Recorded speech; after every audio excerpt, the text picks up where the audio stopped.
Selamat sore saudara-saudara sekalian. Minggu ini kita pelajari tentang landasan teori yang saudara gunakan nanti sebagai dasar ya pada saat saudara melakukan penelitian. Nah, di dalam proposal nanti yang akan saudara kumpulkan itu ada di bab 2 yang judulnya tinjauan pustaka. Ya. Nah, secara konseptual, ini saya ambilkan dari bukunya sekarang. Teori adalah kumpulan proposisi yang saling berkaitan dan digunakan untuk menjelaskan hubungan yang timbul dari variabel-variabel yang saudara teliti. Ya.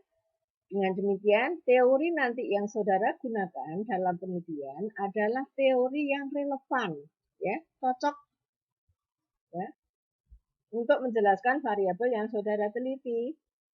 Ya. Nah, pada saat saudara menjelaskan teori-teori yang saudara gunakan, apakah pengertian, apakah pengukuran rasio, dan sebagainya, saudara harus mencantumkan dari mana itu saudara ambil. Bisa dari literatur, bisa dari SEOJK, ya itu harus dicantumkan semua di sana.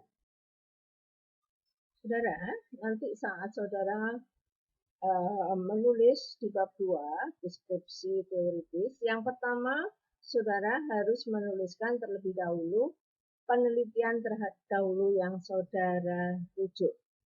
Ya.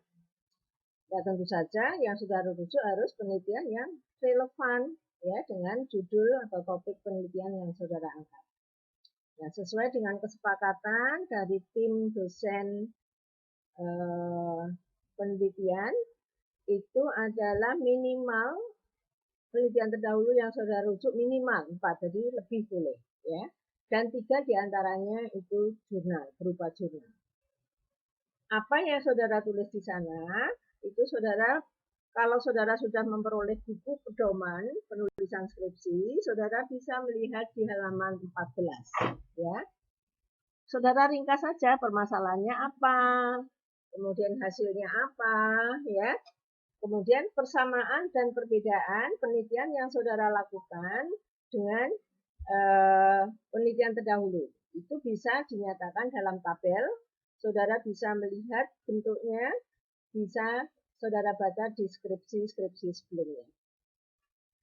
Kemudian baru setelah itu, saudara menjelaskan landasan. Berikut adalah persamaan dan perbedaan dengan penelitian terdahulu yang saudara tuliskan dalam tabel.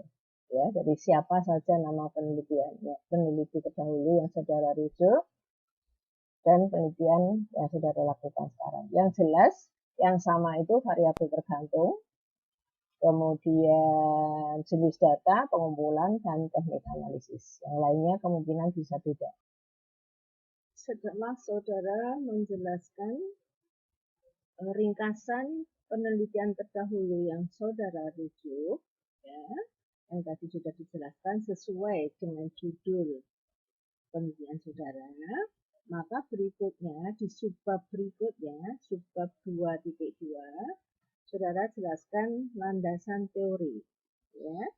Jadi teori-teori yang terkait dengan atau sesuai dengan judul penelitian saudara.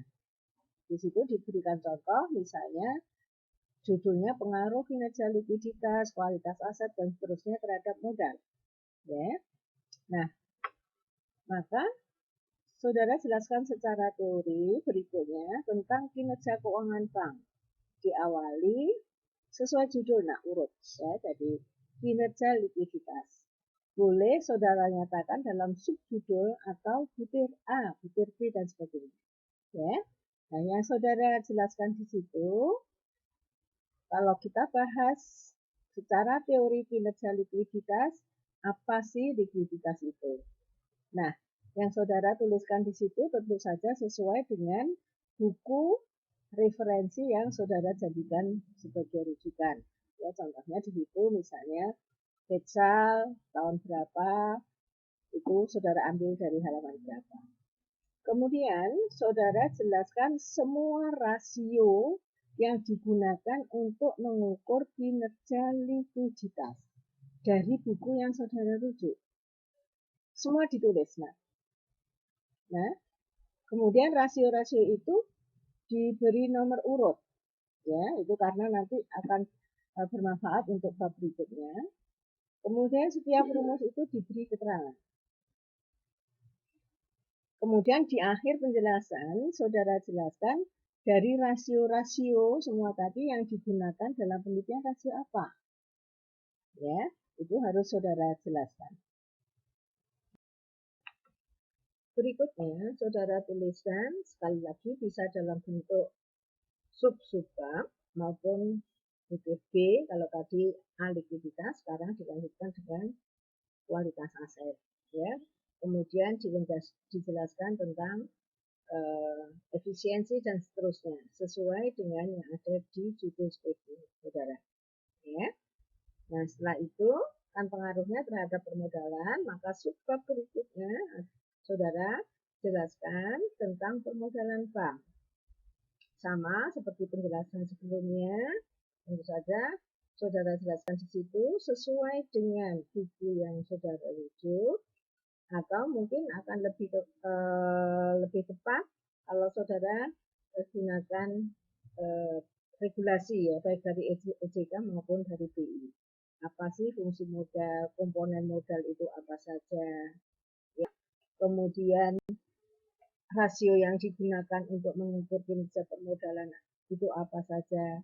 Sekali lagi ditulis semua rumus, kemudian diakhiri dengan yang saudara gunakan dalam penelitian ini rasio apa. Baik, misalnya judul penelitian saudara itu bukan pengaruh kinerja tapi risiko usaha, maka tentu saja di landasan teori yang pertama saudara jelaskan mengenai apa itu risiko usaha di bank.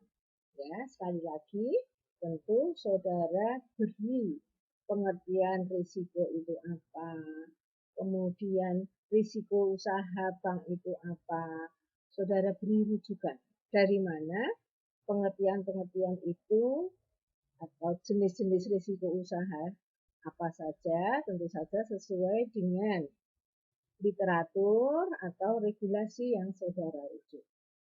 Nah, setelah itu dari masing-masing risiko yang bisa diukur melalui rasio keuangan, saudara jelaskan. Ya, diawali dengan risiko likuiditas. Ya, apa itu? Kemudian rasio yang digunakan untuk mengukur apa? Disebut semua. Setiap rumus diberi nomor, kemudian diakhiri dengan rasio apa yang digunakan untuk mengukur risiko likuiditas.